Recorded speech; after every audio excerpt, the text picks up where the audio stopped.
What is the leading economic power in the world today? Well, when we asked Americans that question 12 years ago, back in 2000, it was the United States.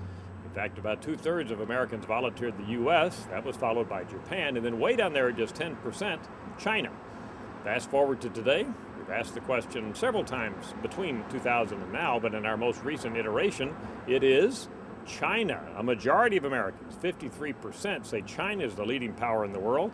33% now say the U.S., and the rest, including Japan, way down below that. So the percent of Americans who say the U.S. is the leading economic power has dropped from 65 to 33% over the last 12 years.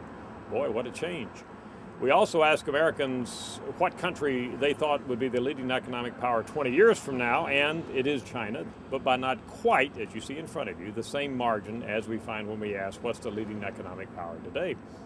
Are there differences by politics in this? Really not a lot. Republicans and independents slightly more likely to say China than Democrats, but even among Democrats, there's a 12-point spread in terms of choosing China over the U.S. Very interesting relationship by age, however. When we get to older Americans, 65 plus, they still think the U.S. is the leading economic power in the world.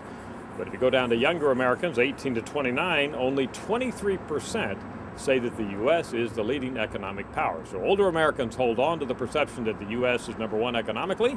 Younger Americans much more likely to say, hey, it's China. I'm Dr. Frank Newport, Gallup's editor-in-chief.